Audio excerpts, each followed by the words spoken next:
Okay, so today we're doing a deep dive into something pretty major for the Predator franchise. Yeah. The new film, Badlands. Yeah. And we're not here to spoil anything plot-wise. It's more about the big structural shifts this movie is making. Exactly. Like how it takes the Predator, the hunter we always see as the villain, and flips it. Makes him the protagonist, someone complex, maybe even vulnerable. That flip is precisely why we need to unpack this. This film, Dan Trachtenberg's third go at this mythology, really leans into making the Yautja the lead, someone you actually root for. And it dives super deep into their lore, like way more than before. Right. Plus, maybe the most talked about thing, how it pulls off all this graphic action, but still lands a PG-13 rating. Which is huge. Yeah. And for you listening, this feels like a major turning point for the whole universe, doesn't it? Definitely. This is the first of Trachtenberg's Predator films getting the full theatrical release treatment. It signals that this new direction, focusing hard on the alien culture, is probably the future for them. Yeah, they're not hiding the creature anymore. They're putting it right out front. Totally. Figuratively and literally. Right. Okay, so let's jump right into that central decision. We know the Predator as this, like, invisible, unstoppable killer. The ultimate hunter, yeah. But Badlands flips that right away with Dek, our Yautja protagonist. How do they make him relatable? How do we end up investing in him instead of just being scared? Well, I think the writers figured out that, even for a giant alien killer, vulnerability is key to making us care. Okay. So Dek isn't just any predator. He's specifically called the runt of his clan.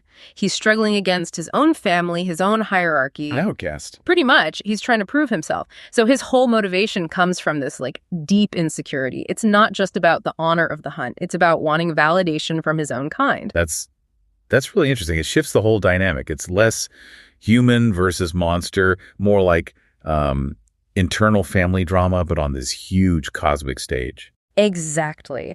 And if he's already got issues with his family, the stakes feel really personal right from the start. So what's the mission then?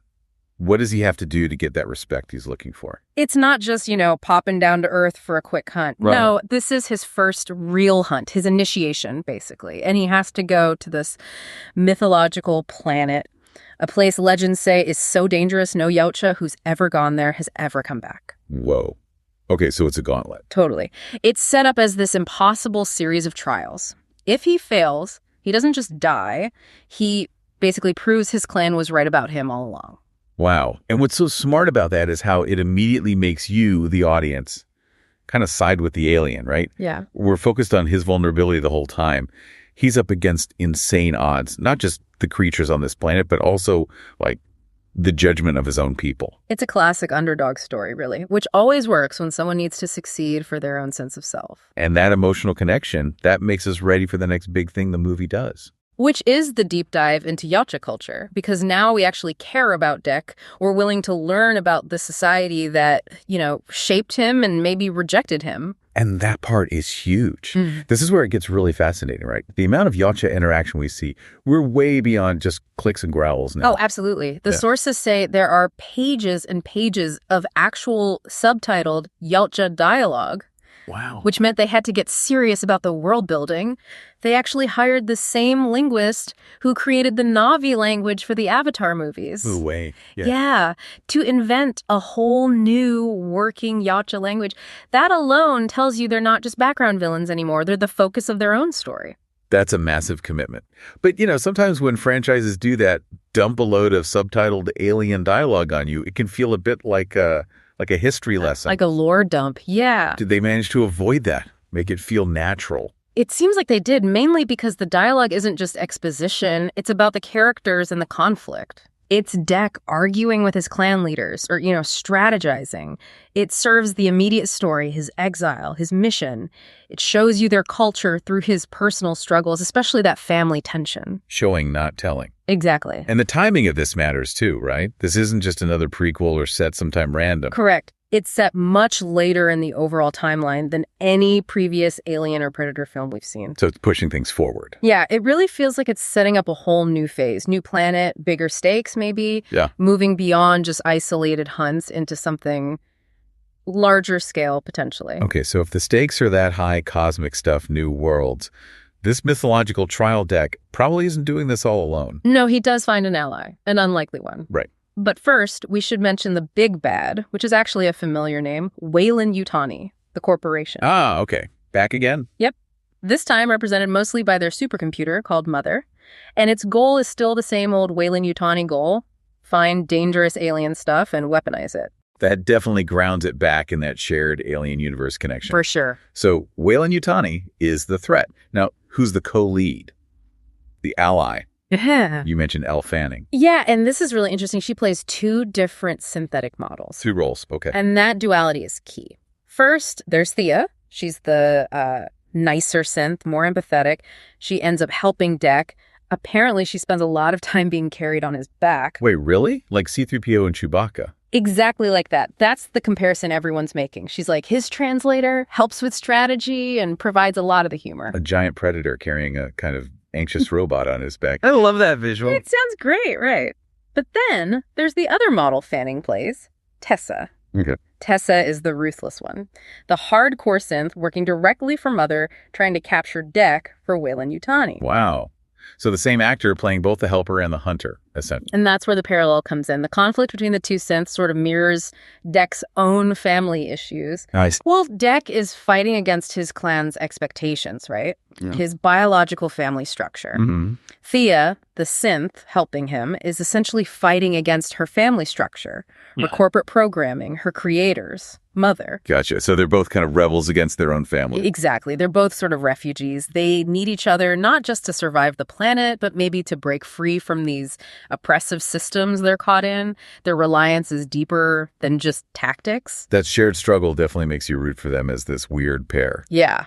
Okay, but let's shift gears to the big head scratcher. The rating, PG-13. Right. This franchise is built on R-rated gore. Decapitations, spines ripped out.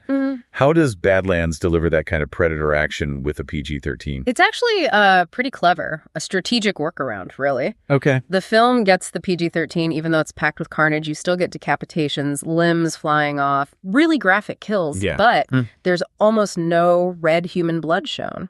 The loophole. That's the one. All that gore budget. It goes into bright green Yautja blood, black oily synthetic fluids, alien goop, slime, you know it. So the MPA seems to care mostly about human blood. It seems that way. By focusing the really intense violence on the Yautja, who are super durable anyway, and the synths, who can be torn apart and rebuilt, they can show a lot of mayhem without crossing that R-rating line drawn by human blood. Okay, so the action's still intense, still visceral. The hits land hard. Apparently, yeah. Fast-paced, brutal fights. But the feel of the threat might be different for you, the audience. How so? Well, you're not watching, squishy humans getting instantly vaporized. Right. You're watching these incredibly tough aliens and robots beat the tar out of each other. So maybe it feels less like horror, less about human fragility, and more like a huge action spectacle.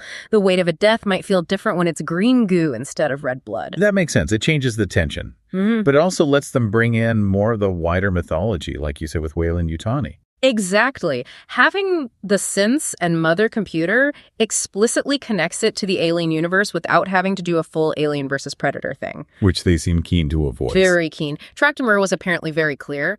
No actual Xenomorphs in this movie. Okay. They're linking the worlds through the corporate angle. The tech, not a monster mashup, keeps that particular dynamic off the table, at least for now. Okay, so let's wrap this up. Pulling it all together, this film feels like a really significant moment for the franchise. It really does. Badlands pulls off this huge narrative switch. It gives us Dek, this vulnerable Yautja protagonist, the runt, running this insane mythological trial just to belong. He gets this synthetic ally who mirrors his own fight against family or programming, and they manage all this expansion while cleverly working around the R rating using all that alien and synth gore. It's a big swing. A huge calculated swing, and it seems like it pays off by making us actually genuinely care about the predator, maybe for the first time ever. Which leads to a final thought for you to chew on.